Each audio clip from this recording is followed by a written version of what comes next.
Good morning guys, कसे आहात तुम्ही? आय होप तुम्ही खूप मस्त असाल, छान असाल, सुंदर असाल, सुरक्षित असाल आणि माझ्या एका नवीन व्हिडिओमध्ये तुमचं खूप खूप स्वागत आहे. तर तुम्हाला माहिती असेल माझी जी बाल्कनी आहे त्या बाल्कनीमध्ये मी एक स्टँड ठेवलेला आहे. त्या स्टँडवरती मी चिमणी आणि कबूतर त्यांच्यासाठी मी एका मातीच्या भांड्यामध्ये मी पाणी ठेवलेलं आहे आणि त्यामध्ये कबूतर आणि चिमण्या येऊन पाणीसुद्धा पितात. तर खूप म्हणजे मला असं वाटतं की ना 3-4 महिन्यापूर्वीची गोष्ट आहे. एक चिमणी यायची आणि सारखी चिव चिव चिव करायची. तर मला ना काही समजतच नसायचं की अरे ही चिमणी का सारखी चिव चिव करते. हा प्रश्न मी माझ्या आईला विचारला. तर आईला माहिती होतं की मी त्या जे स्टँडवरती मातीचं भांडं आहे त्यामध्ये मी पाणी ठेवते. तेव्हा मला आई बोलली, तू तुझ्या बाल्कनीमध्ये मातीच्या भांड्यात पाणी ठेवते की नाही? मग तिला दाणाही ठेव. ती तेच बोलते, तू पाणी ठेवले तर मला दाणा पण दे, असं ती चिमणी बोलते. म्हणजे बोलतात म्हणजे पक्ष्यांची भाषासुद्धा आपल्याला समजता आली पाहिजे ते काय बोलतात ते. तर मग तिथून तुम्ही बघितलं असेल मी एक असं छोटंसं मातीचं जे घरटं आणलेलं आहे त्यामध्ये मी तांदूळ ठेवते आणि तिथे चिमण्या कबूतर येतात, दाणा खातात, पाणी पिऊन जातात. आधी कबूतर नव्हते, पण जेव्हा कबुतरांना माहिती पडलं ना की ते चिमण्यांसाठी दाणा ठेवलेला आहे तर त्या कबुतरांनी पण यायला सुरुवात केलेली आहे. पण तुम्हाला माहिती आहे चिमणी छोटी असते, कबूतर मोठा असतो. चिमणीचं म्हणजे दाणे खाते पण ती थोडे दाणे खाते. कबुतराचे दाणे म्हणजे कबुतराचं पोट थोडं मोठं आहे, मग त्याला जास्त दाणे लागतात. तर कबूतर काय करतात माहिती आहे का, चिमण्यांना काय खाऊनच देत नाही, तेच खाऊन घेतात. तर ह्या सगळ्या गोष्टी आहेत. तर तिथे ना त्या चिमण्याने येणंच बंद केलं. ते फक्त तिथं पाणी प्यायला येतात आणि जेव्हाही ते दाणा खायला येतात ना तेव्हा त्या प्लेट्समध्ये काहीच नसतं, म्हणजे सगळे दाणे संपलेले असतात. तर ह्या सगळ्या गोष्टी आहेत. आणि एक चिमणी काय करते माहिती आहे का, आपलं जे इथे पण आणि बेडरूममध्ये जी खिडकी आहे, बेडरूममध्ये जी विंडो आहे तिथे सुद्धा येऊन अशी चिव चिव चिव करते आणि ना 12 ते 12:30च्या दरम्यान ती सारखी चिव चिव चिव करते. तर मला ते समजलं तिला नक्की काय बोलायचं आहे. तिला सांगायचं आहे की कबूतर इथे दाणा खातात तर तू आमच्यासाठी बेडरूममध्ये किंवा किचनच्या खिडकीमध्ये दाणे ठेव, जेणेकरून आम्ही ते खाऊ शकतो, पाणी आणि दाणा. तर तिथं सांगण्याचं तात्पर्य हे आहे. तर ह्या सगळ्या गोष्टी आहेत. तर मी बेडरूममध्ये जे कॉम्प्रेसर आहे, बेडरूमच्या खिडकीमध्ये जे कॉम्प्रेसर आहे त्यावरती मी चिमण्यांसाठी दाणा आणि पाणी ठेवणार आहे. तर माझ्याकडे ना काही म्हणजे एक पॉटसुद्धा आहे. तर काय काय सामान आहे ते मी तुम्हाला दाखवणार आहे. आणि मी कुठलंही म्हणजे दाणा आणि पाणी ठेवण्यासाठी मी काहीही विकत घेतलेलं नाही. तर माझ्या घरामध्ये ज्या वस्तू आहेत मी त्यांचाच वापर केलेला आहे. तर तुम्ही इथे बघू शकतात की दिवाळीमध्ये हा जो मातीचा भांडा आहे तर मी याला कलरिंग केलं होतं आणि यामध्ये मी फुलं ठेवली होती. तर याचा मी वापर करणार आहे पाणी ठेवण्यासाठी. आतमध्ये मी कलर केलेलं नाही, फक्त बाहेरूनच मी कलर केलेला आहे. तर ठीक आहे, ओके. पण मी आता यामध्ये पाणी ठेवणार आहे. खरं म्हणजे मी हा जो भांडा आहे ना दही करण्यासाठी हा भांडा मी आणला होता, पण मी एकदाच यामध्ये दही केलं होतं. त्यानंतर मी दही काय केलंच नाही आहे. त्यानंतर हा भांडा असाच पडून होता. म्हणून दिवाळीमध्ये विचार केला की आपण याला कलर वगैरे करून छान मस्त आपण यामध्ये फुलं ठेवूया आणि मी ठेवलीसुद्धा होती. तर आता हा भांडा असाच पडू नये, करायचं काय. तर या मातीच्या भांड्यामध्ये मी पाणी ठेवणार आहे. आणि तुम्हालाही मातीच्या भांड्यामध्ये पाणी खूप छान मस्त थंड होतं. त्यानंतर तुम्ही इथे बघू शकता. तर यामध्ये मी तांदूळ ठेवणार आहे. खरं म्हणजे तुम्हाला असं वाटत असं हे मातीचं आहे, तर हे मातीचं नाही आहे. तर हे आपली जी चिनी माती असते ना त्याचा हा बाऊल आहे. आणि माझ्याकडे असे खूप सारे बाऊल आहेत. म्हणजे मला असं वाटतं की 3 ते 4 असते, असे 2 आणि दुसरे 2 असे 4 बाऊल आहेत. तर याचा मी वापर का करणार आहे माहिती आहे का, तुम्ही इथे बघू शकता थोडंसं ना इथे हे झालेलं टिसलेलं आहे. तर त्यामुळे मी याचा वापर करणार आहे. आणि हे सुद्धा घरामध्ये असंच पडू नये, काही वापर होत नाही. खरं म्हणजे चटणी वगैरे ठेवण्यासाठी मी याचा वापर करते, पण तरीसुद्धा माझ्याकडे एक्स्ट्रा 3 ते 4 बाऊल आहेत, तर मी याचा वापर करू शकते. त्यानंतर तुम्ही हे बघू शकता, माझ्याकडे ही प्लेट आहे, प्लॅस्टिकची प्लेट आहे, जे की आपण झाडं आपली कुंडी ठेवतो, कुंडी आपण यावरती ठेवतो. तर ही सुद्धा माझ्याकडे एक्स्ट्रा प्लेट आहे, ही सुद्धा अशीच पडू नाही, हिचा वापर काही जास्त होत नाही. त्यानंतर तुम्ही इथे हे बघू शकतात की हा छोटासा स्टूल आहे, आपण बाथरूममध्ये याचा वापर करतो. तर खरं म्हणजे माझ्याकडे हा एक्स्ट्रा स्टूल आहे, याचा वापर होत नाही. तर हा खरं म्हणजे मी पॅकिंग करून ठेवला होता. तर विचार केला की चला आपण याचाही वापर करूया. तर आता ही सगळी भांडी आहेत, त्याचा मी कशा पद्धतीने वापर करणार आहे हे तुम्हाला कळणारच आहे. पटापट बेडरूममध्ये जाऊया आणि आपण चिमणीसाठी पाणी आणि दाणे ठेवूया. तर मी इथे बेडरूममध्ये आलेली आहे. तर तुम्ही बेडरूममधली ही खिडकी बघू शकता. खिडकीमध्ये हा खाली कॉम्प्रेसर आहे आणि हे जे मनी प्लॅन्ट होता हा कॉम्प्रेसरच्या वरती होता. तर तो मी साईडला केलेला आहे, जेणेकरून मी या कॉम्प्रेसरवरती चिमण्यांसाठी पाणी आणि दाणा ठेवू शकते. आणि मी तुम्हाला सांगले की इथे खूप सारी झाडंसुद्धा आहेत. तर इथे मी कपडे सुकण्यासाठी हे वरती जे पाईप आहेत 2, तर इथे चिमण्या म्हणजे चिमण्यांचं येणं जाणं नेहमी असतं आणि इथे येऊन ते नेहमी चिवचिव करत असतात.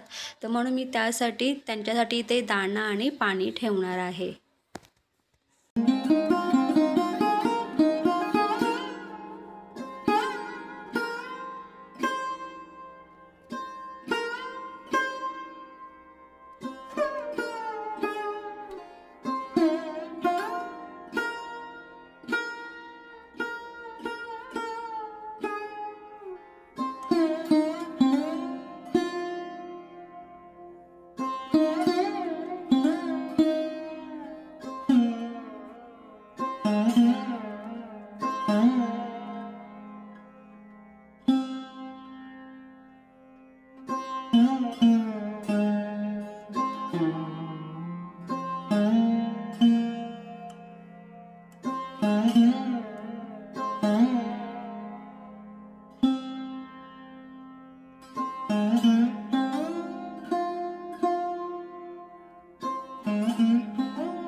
गुड इव्हनिंग गाईज, संध्याकाळची वेळ आहे.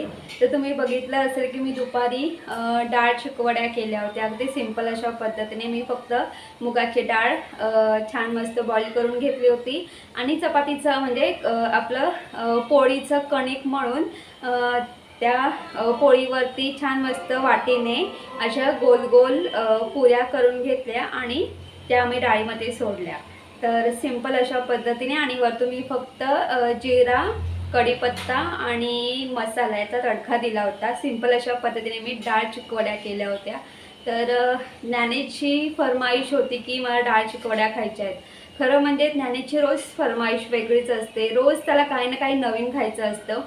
तर तो मला सांगत असतो, मम्मी आज हे कर, मम्मी उद्या ते कर वगैरे, पण मी त्याच्यानुसार अजिबात चालत नाही. तर मला जसं जमेल त्यानुसार मी जेवण बनवत असते. तुम्हालाही माहिती आहे, ज्या घरामध्ये ज्या गृहिणी आहेत त्यांचं ठरलेलं असतं आज हे करायचं, उद्या ते करायचं. उद्याचा दिवस उगवला की त्यांचं ठरलेलं असतं हां मी उद्या ते करणार आहे.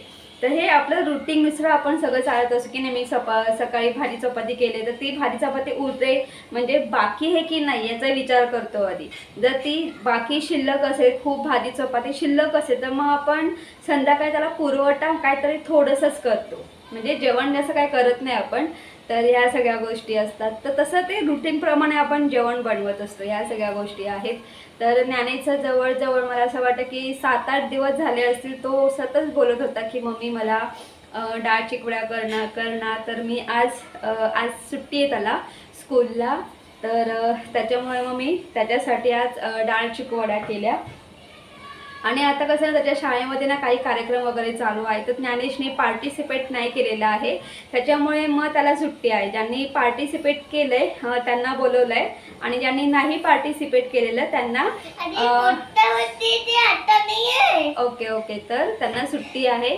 आणि पहिली आणि दुसरीच्या मुलांना सुट्टीच देतात. बाकी जे आहे 3री 4थी ते 10 म्हणजे 3री ते 10वीपर्यंत हाफ डे असतो.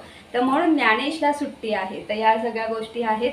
आता संध्याकाळची वेळ आहे, तर मी आता पटापट थोडं मला जेवण पण करायचं आहे आणि काही माझी कामं आहेत ती पटापट पूर्ण करून घेते.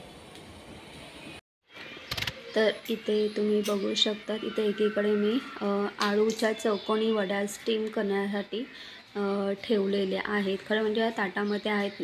जेव्हा हे आळूचं जे आळूच्या ज्या वड्या आहेत त्या जेव्हा थंड होते तेव्हा मी त्यांना चौकोनी शेपमध्ये कट करून घेईन. तर इथे तुम्ही बघू शकता दुपारची डाळ चिकवड्या आहेत त्या थोड्याच आहेत.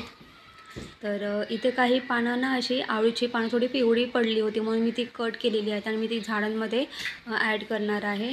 आणि जेव्हाही मी काही पालेभाज्या आणते तेव्हा त्याचे जे देठ असतात ते सुद्धा मी बारीक कट करून झाडांना टाकते, जेणेकरून याचं झाडांना खत होतो. तर मी नेहमी माझ्याकडे जेही काही म्हणजे पालेभाज्यांचे जे देठ वगैरे असतील तर मी अशी हे झाडांमध्ये खतमधून त्याचा वापर होतो. तर तुम्ही इथे बघू शकतात काल मी सकाळी भाकरी केल्या होत्या, तर त्यातली एक भाकरी आता इथे उरलेली आहे. तर आता ही भाकरी फ्रीजमध्ये होते तर मी काढलेली आहे फ्रीजमधून. तर बघा मी भाकरी फ्राय करणार आहे अगदी सोप्या अशा पद्धतीने. आधी मी भाकरींचे छोटे छोटे तुकडे करून घेतलेले आहेत. कांदा टोमॅटो बारीक कट करून घेतलेला आहे. कढईमध्ये तेल गरम करून घ्यायचं, त्यामध्ये आपल्याला जिरे राई ॲड करायची आहे, कांदा टोमॅटो एकत्र ॲड करायचा आहे, छान मस्त फ्राय करून घ्यायचं आहे. आणि आपले जे नेहमीचे रेग्युलर जे मसाले असतात, हळद, लाल तिखट, गरम मसाला ते ॲड करायचं आहे. छान मस्त फ्राय करून घ्यायचं आहे. चवीनुसार मीठ ॲड करायचं आहे आणि व्यवस्थित फ्राय करून झाल्यानंतर यामध्ये मी थोडंसं पाणी ॲड केलेलं आहे, म्हणजे आपला कांदा टोमॅटो छान मस्त असं मऊ शिजतील. एक उकळी आणून द्यायची आहे. तर तुम्ही इथे बघू शकता छान मस्त उकळी आलेली आहे। तर इथे कांदा टोमॅटोची छान मस्त ग्रेव्ही तयार झालेली आहे। आता यामध्ये आपण जे भाकरी छोटे छोटे तुकडे केले होते ते ॲड करायचे आहेत आणि छान व्यवस्थित फ्राय करून घ्यायचे आहेत आणि गॅस बंद करून घ्यायचा आहे। तर इथे आपली भाकरी फ्राय छान मस्त रेडी झालेली आहे। ही भाकरी फ्राय तुम्ही गरम गरम खा, अमेझिंग लागते, खूप छान आणि टेस्टी अशी लागते। आता मी गॅस बंद करून